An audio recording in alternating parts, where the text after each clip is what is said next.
à tous, j'espère que vous allez bien, je suis vraiment ravie de vous retrouver aujourd'hui pour une nouvelle vidéo sur la chaîne qui va être les Oscars de l'année 2025. Je vous fais depuis maintenant plusieurs années cette vidéo début janvier ou courant janvier. Là je pense qu'on est plutôt fin janvier. À un moment donné je vais finir par vous faire cette vidéo au mois de mars, mais bon. Bref, j'avais quand même pas mal de vidéos que je voulais quand même intercaler. Donc voilà, moi actuellement on est le 9 janvier donc je filme ça quand même dans les temps. C'est juste que y a plusieurs vidéos qui vont passer avant. Bref. J'ai préparé la vidéo ce matin et je me suis dit que ça allait être encore une fois une galère de trouver quoi mettre dans les catégories parce que souvent en fait j'ai envie de mettre le personnage du roman qui a la plus belle couverture, qui a le meilleur univers, qui a le meilleur auteur. Enfin bon bref, à chaque fois j'ai envie de mettre le même livre dans plusieurs catégories. Et là franchement ça a été super facile de classer. Alors même si pour le personnage masculin la couverture est magnifique, même si, enfin bon bref, vous avez compris, j'ai quand même réussi à le faire facilement et donc je suis assez contente. Il y a juste le meilleur roman de l'année 2025 qui... Je sais pas si j'aurais vraiment mis celui-ci, mais je voulais vraiment mettre autre chose de différent. Bref, cette introduction est beaucoup trop longue, donc on ne perd pas de temps et on commence tout de suite.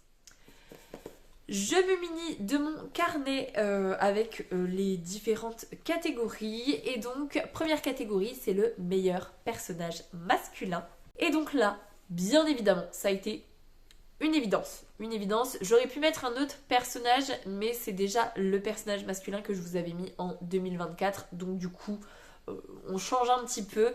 Et c'est le personnage de Warren dans le dernier conte d'Alexiane Thiel. Donc là, c'est Ombre Noire aux éditions Hugo Roman. Je vous montre cet objet livre incroyable. D'ailleurs, ça me fait penser, j'ai le petit autocollant parce que j'avais eu la dédicace... au festival Angoulême ce livre, bref, trop contente. Je ne vous présente pas le tome 1 puisque je ne l'ai toujours pas récupéré dans ma bibliothèque puisque ma sœur a juste oublié de le terminer. Donc je lui ai toujours laissé le tome 1. Et la couverture que je préfère en fait c'est la couverture du tome 4 parce que même si ma couleur préférée c'est le rouge, donc on pourrait se dire le tome 2, je préfère ce graphisme là en fait. Bref, enfin pas ce graphisme mais ces illustrations là. Bref.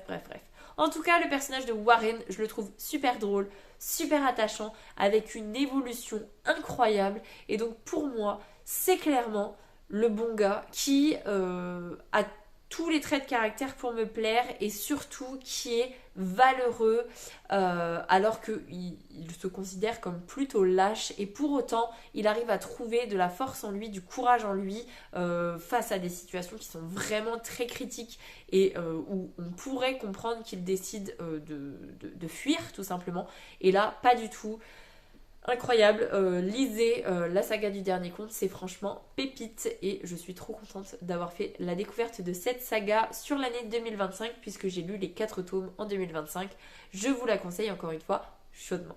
Si la première catégorie c'est meilleur personnage masculin, bien évidemment la deuxième catégorie c'est meilleur personnage féminin et là tout de suite, oui pratiquement tout de suite, le personnage qui m'est venu en tête c'est le personnage de Shamar dans L'Empire des Ouragans d'Alexiane de Lys aux éditions Michel Lafon. Pareil, je vous remontre. Alors, je n'aime pas du tout le personnage dans L'Œil, mais l'objet livre est quand même magnifique. Hein. Franchement, trop beau. C'est une duologie que j'ai également découverte et terminée en 2025. Et le personnage de Shamar, je l'adore absolument.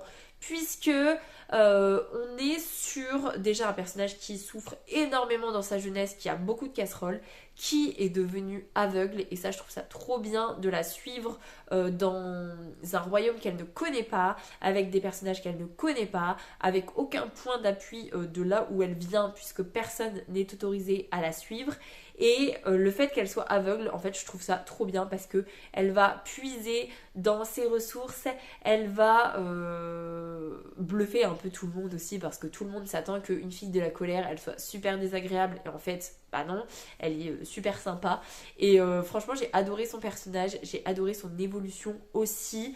Voilà, c'est tout, il n'y a pas besoin d'en dire plus. En tout cas, ce qui est sûr, c'est que j'ai adoré l'Empire des Ouragans. Je vous conseille chaudement cette duologie, puisque le tome 2, d'après ce qui est noté à l'intérieur, c'est le dernier tome. Même si je trouve que c'est un petit peu... Voilà, on aurait pu faire un tome 3, ça ne m'aurait pas déplu en tout cas. Donc voilà, et j'ai eu l'information par Elodie hier soir que un préquel sur Carmine sortait au mois de janvier, je crois. Moi, j'ai pas prévu de le lire parce que les préquels, c'est pas trop mon truc. Mais bon, si Elodie, tu passes par là et qu'un jour tu as vent du tome 3 ou d'un spin-off, du coup, plutôt qui se passe après, ben là par contre, n'hésite pas à me tenir au jus parce que franchement, pépite. Et n'hésite pas à te lancer dedans. D'ailleurs, tous autant que vous êtes, n'hésitez pas à vous lancer dedans si vous ne connaissez pas, c'est pépite. Troisième catégorie, c'est la meilleure couverture. Et là, pareil, c'était assez évident. J'ai quand même regardé les couvertures de tous les livres que j'ai lus en 2025. Mais voilà, pour moi, le tome 5 du Pont des Tempêtes de Daniel L. Jensen aux éditions Bragelonne. Donc le trône tourmenté est franchement magnifique, hein, on va pas se mentir. Actuellement, comme si j'ai la version brochée et que ma soeur ne m'a toujours pas fait le jaspage, enfin, ne m'a toujours pas fait. Non, je reformule.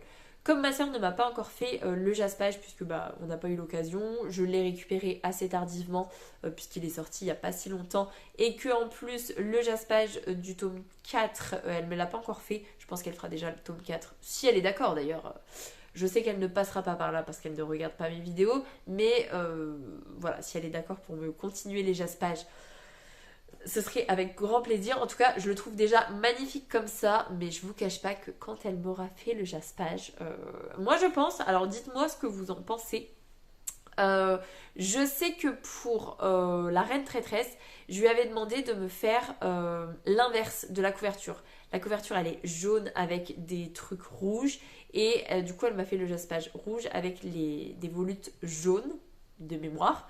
Et ben là j'aimerais bien j'aimerais bien lui demander du coup de me reprendre le côté rose comme ça. Soit je lui garde le côté vert qui devient de plus en plus foncé avec des roses un peu partout. Soit pour le coup un jaspage rouge avec des roses vertes avec de la verdure en fait. Voilà, je sais pas encore trop mais pour autant la couverture est déjà vraiment magnifique comme ça. Et en plus... c'est pépite aussi. Franchement, là de toute façon, je pense que tout ce que je vous présente était incroyable en termes de lecture. Parce que, bah non, pas tous, parce qu'il y a des catégories où je suis déçue, tout ça. Mais en l'occurrence, le contenu de ce roman est franchement dingue. Lisez Le Pont des Tempêtes. De toute façon, voilà, je vous en parle en long, en large et en travers. Vous commencez à avoir l'habitude. Voilà, j'ai très hâte de lire le tome 6, vivement le tome 6. Quatrième catégorie, c'est la plus belle romance et je vais mettre une nouvelle fois un roman d'Alexiane de Lys avec Entre nous la rivière. C'est un one-shot que j'ai lu en début d'année et j'avais adoré. Ça avait été super addictif, vraiment dingue, mais dingue de chez dingue. Le seul reproche que je peux faire à ce roman, c'est le fait que l'univers ne soit pas assez travaillé. Sauf que l'auteur nous explique qu'elle avait vraiment envie de parler de cette romance-là et de ces sujets spécifiques-là, mais que son but n'était pas de développer un univers.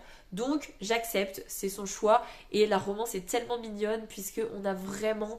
une romance qui est saine puisque le personnage principal dont j'ai oublié le prénom a été élevé dans une culture où ce sont les hommes qui décident, où les femmes sont soumises, où elles peuvent être violentées, où elles n'ont pas le droit à la parole et cette jeune fille là elle va du coup devenir l'épouse, la compagne d'un prince de mémoire et ce prince là par contre il a été élevé dans justement les femmes sont importantes, il faut leur laisser de la place, il faut, alors je vais pas dire les vénérer, mais vraiment la relation qu'il va développer avec elle. Et du coup, la confiance qu'elle va développer grâce à cette relation, je la trouve trop bien.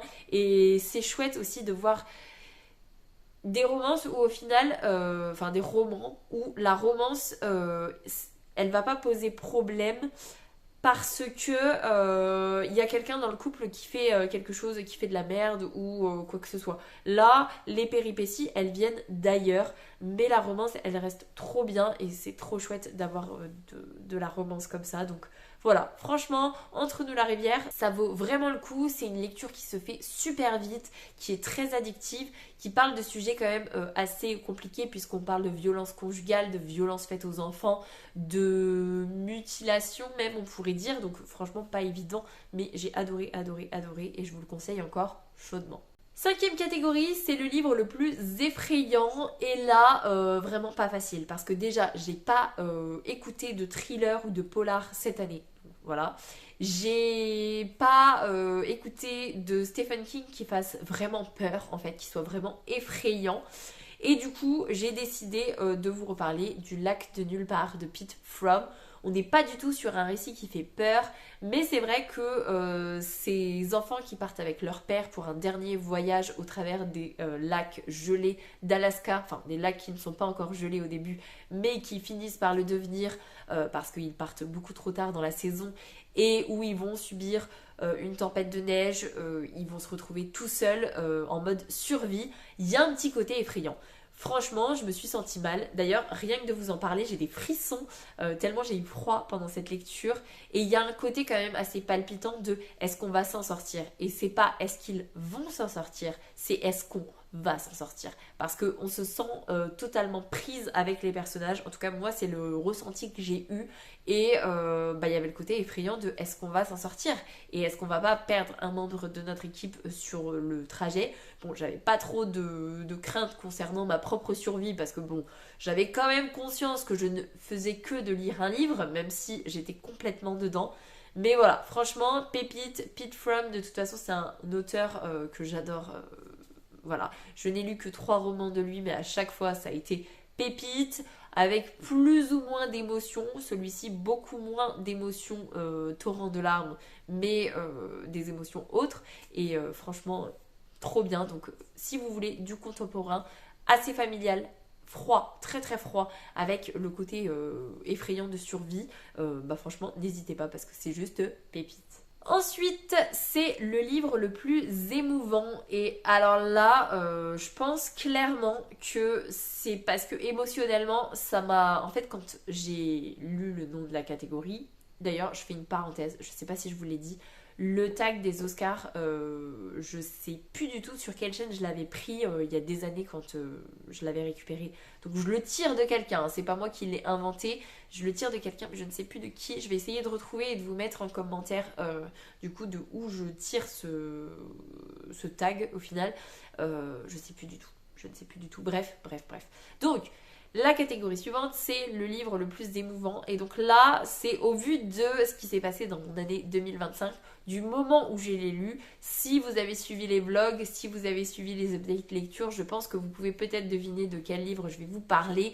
Et c'est le tome 4 et dernier tome des Mémoires de la forêt de Michael Brun-Arnaud aux éditions 9 de l'École des loisirs. Donc c'est la saison des adieux. Celui-ci, il m'a fait énormément pleurer et il m'a bouleversée. Il m'a fait énormément pleurer beaucoup au tout début, vraiment dans les premières pages, et à quelques petits moments où vraiment mon cœur de maman a saigné parce que déjà je l'ai lu, si je dis pas de bêtises, je l'ai lu 3 semaines avant d'accoucher et la situation de la maman dans ce tome 5, alors je vous le redis ici aussi, hein, surtout si vous allez accoucher ou si vous êtes enceinte, ne lisez pas le tome 4 de Mémoire de la forêt parce que voilà, c'est vraiment pas le bon moment pour vous. Attendez d'avoir accouché ou voilà, ou plusieurs mois vraiment parce que c'est quand même pas facile. Je pense que même si je le lisais actuellement, je serais quand même en larmes et émotionnellement ce serait pas chouette, mais en plus le fait de potentiellement accoucher pas longtemps après, ça peut créer des angoisses, ce qui n'a pas été mon cas, mais ça peut créer, donc voilà, je remets un petit message, voilà. Mais du coup, voilà, c'est mon cœur de maman qui a saigné. C'est encore quelque chose qui... je fais pas partie de ces mamans qui sont inquiètes plus pour leurs enfants. Je suis pas une maman qui a du mal à se séparer de ses enfants pour la journée, s'entend. Hein, parce que quand ma petite chérie part chez papy mamie 3-4 jours, j'avoue que je pleure un petit peu, je suis un petit peu triste. Même si je sais qu'elle est entre de très bonnes mains et qu'elle va être trop contente et tout, il y a mon petit cœur qui saigne sur le moment de la séparation. Mais sinon, voilà, j'ai jamais eu trop de mal à faire garder mes enfants, tout ça. Mais ce type de séparation-là, vraiment, c'est un sujet que si j'y pense, ça peut me faire chialer. Franchement, si c'est un sujet, j'y pense quand je suis en train de me brosser les dents, je pleure en me brossant les dents. Donc là, par exemple, je vous en parle, je n'y pense pas vraiment.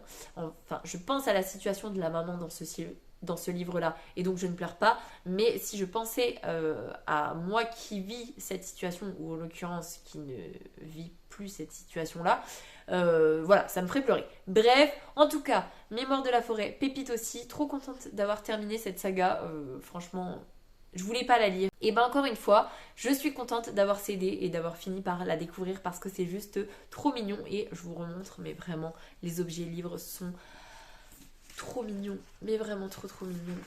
N'hésitez pas, mais voilà. Pensez à moi si vous voulez le lire dans cette période-là de votre vie. Ne le faites pas. Ne faites pas mon erreur. Ne le faites pas.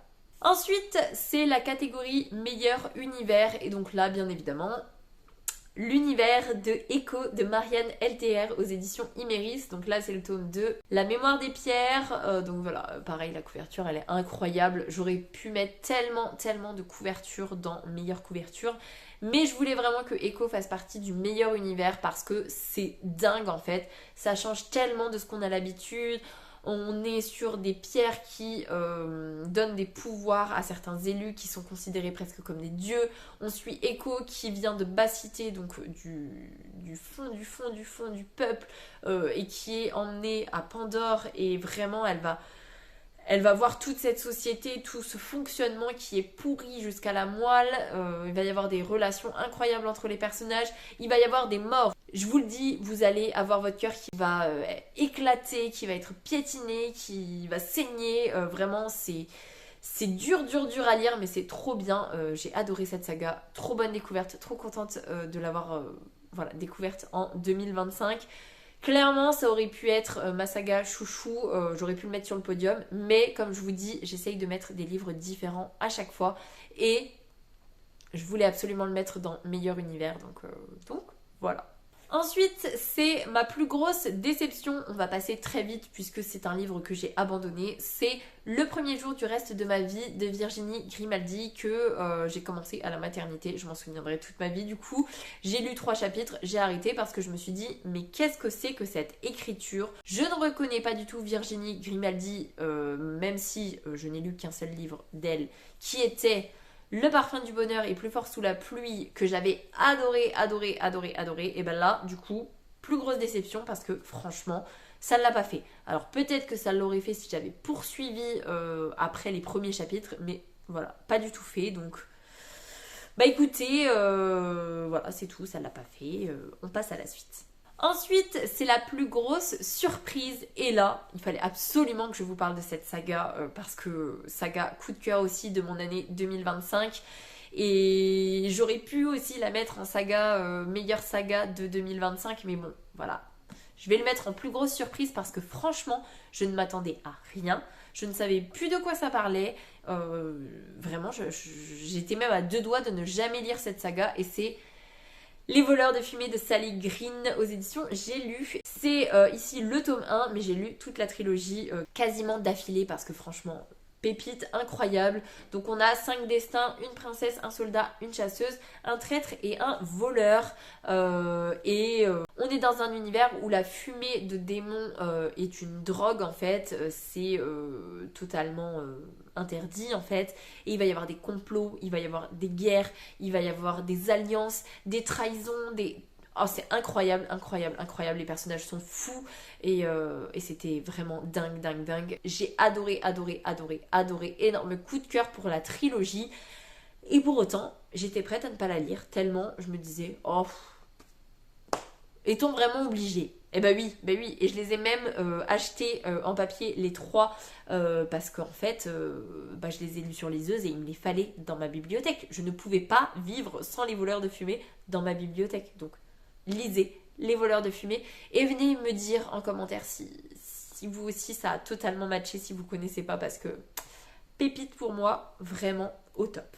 Ensuite, c'est le ou la ou les meilleurs auteurs de cette année 2025. Donc, j'ai décidé de vous parler de 3 auteurs parce que tout le monde dit autrice, mais moi je préfère dire auteur bref, que j'ai découverte et je les ai tellement aimés que j'ai lu toute la saga sur l'année 2025. La première, c'est Erin Beatty avec la saga La couleur du mensonge, que j'ai lu dans son intégralité parce que c'était pépite, trop addictif, trop bien.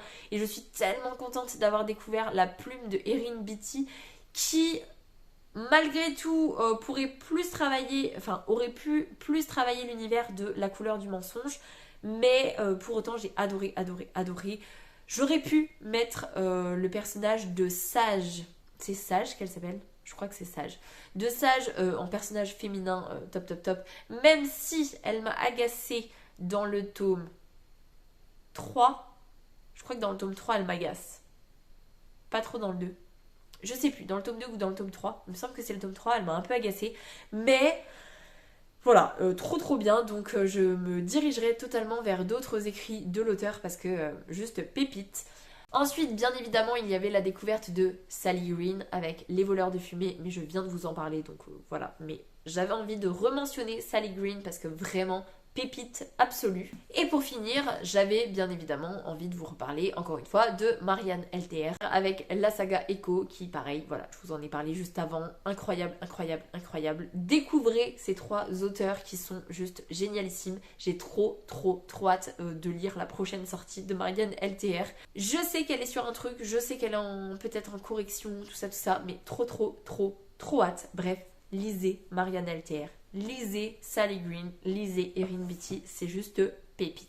Et enfin, meilleur roman de l'année 2025. Donc voilà, j'aurais pu mettre Echo, j'aurais pu mettre Les voleurs de fumée, surtout qu'il y a un petit attachement émotionnel en plus aux voleurs de fumée. Bref, j'aurais pu mettre L'Empire des ouragans, que j'ai eu une addiction de lecture. J'aurais pu mettre tout ça, mais de toute façon, tous ceux que je vous ai présentés dans les catégories, globalement, ça a été incroyable à chaque fois. J'ai adoré mes lectures, c'est des coups de cœur. Donc voilà, donc, globalement, j'aurais pu tous les mettre. Mais j'ai décidé de mettre un livre dont je ne vous avais pas encore parlé dans cette vidéo. Et c'est une énorme brique avec le tome 3 de Dark Shores de Daniel L. Jensen. Donc c'est Gilded Serpent aux éditions Castelmore dans leur collection Big Bang. Donc je vous remontre cette pavasse absolue. Et le pire, là, je suis en train de me dire que le livre de ma sœur est plus gros que ça. Qui fait 100 pages de plus. Non, il fait 140 pages de plus. Bref, c'était une parenthèse. Dark Shores, j'avais adoré le tome 1. J'avais adoré le tome 2. J'ai bien évidemment adoré le tome 3. C'était incroyable. J'attends le tome 4 avec grande impatience. Il est gigantesque, mais il est tellement addictif. Tous les points de vue, peu importe que ce soit Marcus Terriana, Killian ou Lydia. D'ailleurs, j'ai fait cette lecture dans les premiers mois de l'année 2025. Je me souviens toujours des noms des personnages. C'est des sagas, je n'oublie pas le nom des personnages, pour vous dire. Donc franchement, Dark Shores, de toute façon, Daniel L. Jensen, je l'ai adoré dans Le Pont des Tempêtes. Voilà. Je l'adore dans Dark Shores. Voilà. C'est une pépite. J'aurais pu la mettre dans les auteurs de 2025, mais voilà, pareil, je vous en ai parlé et c'était pas une découverte en 2025, donc voilà. Mais Dark Shores, j'ai adoré. Et d'ailleurs, j'en profite pour vous redire, à la sortie du tome 4, je vous poste 2 vidéos spoilers sur le point de vue Marcus Terriana et le point de vue Killian Lydia, pour qu'on puisse se remettre vraiment en mémoire tout ce qui s'est passé. J'en aurais aussi grandement besoin, donc je vous cache pas que quand le tome 4 sort, je monte les vidéos pour pouvoir me remémorer tout ce qui s'est passé dans ce tome 3 qui est, vous imaginez bien, très intense. Bref, voilà. Du coup, ce tag est maintenant terminé, il est beaucoup trop long et pourtant je vous ai pas fait des résumés de tout parce qu'en fait je me rends bien compte que c'est des livres dont je vous ai parlé en long, en large et en travers pendant toute l'année 2025. De toute façon, n'hésitez pas à aller vous renseigner si ça vous fait un petit peu d'œil. Bref, je vais m'arrêter là-dessus. J'espère que cette vidéo vous aura plu. Si c'est le cas, n'hésitez pas à mettre un petit pouce dans les airs, à vous abonner à la chaîne et à venir discuter avec moi en commentaire, à me dire quel est votre top de l'année 2025. Si vous avez envie aussi de faire les Oscars et de me dire ce que vous metteriez vous par rapport à votre année 2025, je suis toujours curieuse de savoir ce que les gens mettraient de leur année de lecture. Bref, ça me ferait très plaisir. Pour les plus timides, un petit emoji tigre, c'est toujours très apprécié. En attendant, je vous souhaite une très belle semaine, de très belles lectures et je vous dis à la semaine prochaine. Salut!